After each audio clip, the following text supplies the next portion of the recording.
Ever since I started this channel, I've stressed, particularly in 9-ball, that you have to see the whole rack. You have to start with a grasp of the whole pattern and what you have to do to run the table.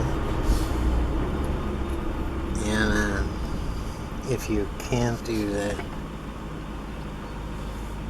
you're gonna suffer. You're gonna most likely lose the game. It all comes down to mental toughness, but how do you develop that mental toughness when things aren't working? If you can't see the final result of anything that you set out to do, you're going to have a lot of trouble doing it. All this negativity and self-doubt comes into the picture, because it's just like empty space in your head, and it's like, well, what if this happens, or what if there's nothing but doom, and what if I miscue, and what if I lose my balance, what if I bang my head against the post? That's all this stupid shit comes in to your head, and you're absolutely inviting it. When you can see yourself, running a rack from start to finish, it fills up that space in your head where it's nothing but positivity and confidence, and you can see yourself doing it, therefore you can do it. And it's pretty much just a matter of going through the motions, and you can focus more on your physical game than all this crap that's just flying around and just filling you with doom and gloom. Confidence is such a massive part and pull. So from the beginning of doing all these cool videos, I've stressed the issue that you have to see the whole rack. And now if you failed to do what was in your head, then now there's options, as long as you make the ball. And I'm not saying be stupid about things and believing you can run every tied up horrible layout there is on the pool table, but you have to give yourself a reality check. You're not going to run every rack, but starting a game with self-doubt is just, you're going to face doom and gloom. And if balls are tied up and you don't believe you can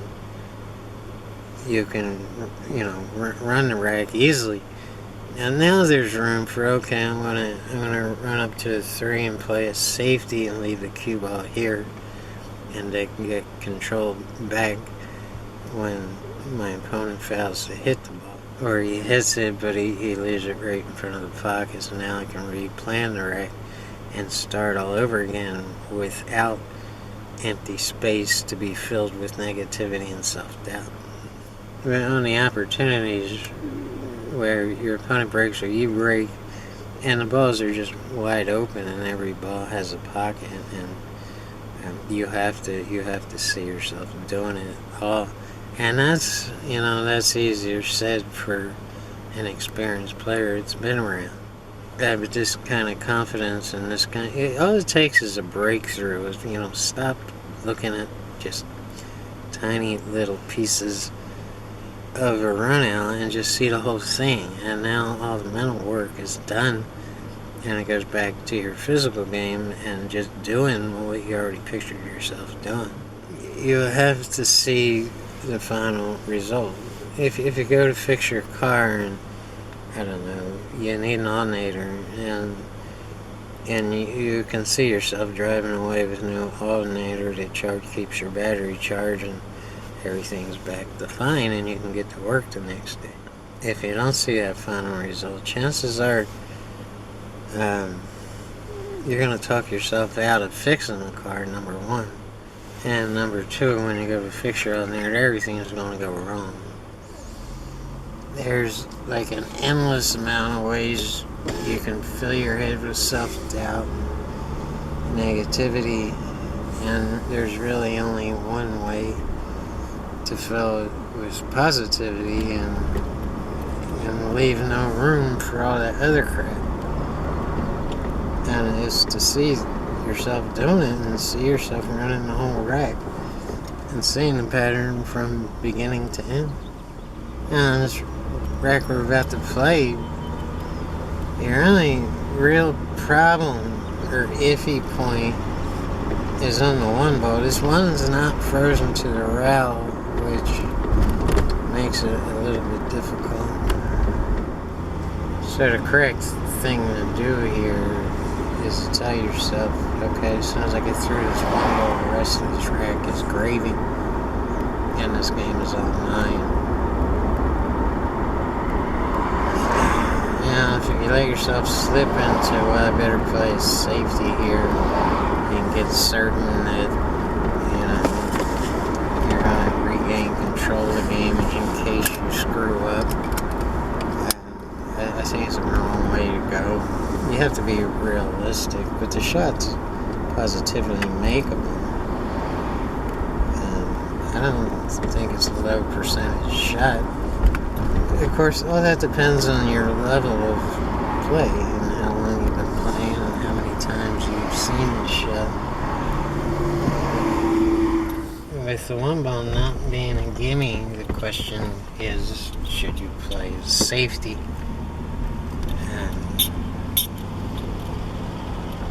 the answer is, if two other balls were tied up with each other on the table, maybe. But in this case, if you make the one, you're out and you're going to win the game. No, you got to go for the ball shot. A great player walks into a regional tournament feeling like he's supposed to win it, like it's just a matter of time before he leaves there with everybody's money. And this level of confidence is often mistaken for arrogance. But he has to think that way. He has to feel that way. He has to believe all that.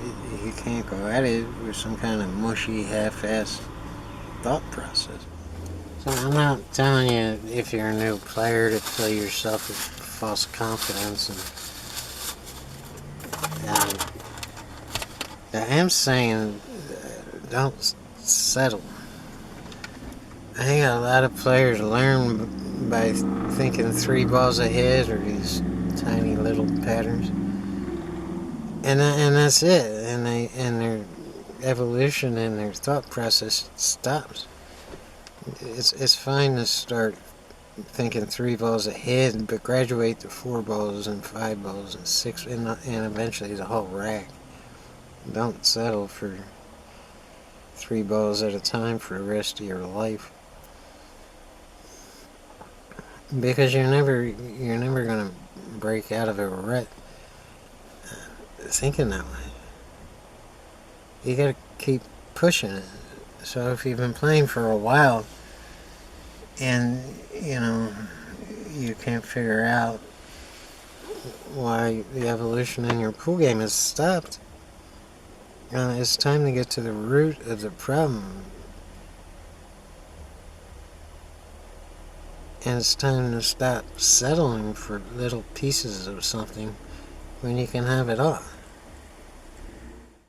The cue ball is frozen to the top rail. The one ball is not frozen to the right-hand side rail. And what makes this shot a little bit tricky is you're forced to put top on it. But if you put any left or right on this shot, and it's easy to do when you can only see the top of the cue ball, then you're going to miss the shot. So it's all about getting the right aim on this one ball. And if it takes a little more time to do it, then take that time. But the second key you need to know is in your follow through. And if you watch my follow through closely, you'll see it holds the key. So the whole game hinges on making this one ball. If you can make this one ball, you should be easily out. But if you rattle it, chances are pretty good you're going to leave your opponent straight out, and if he's a good player, he's going to beat you. Now, no matter what you say or what you think, it's your choice to allow that to fill your head with doom and gloom, and do or die, and the end of the world if you miss it. It's the wrong way to think. You have to keep yourself from tensing up and poking at this ball, stroke through it, and believe in yourself. This is a choice.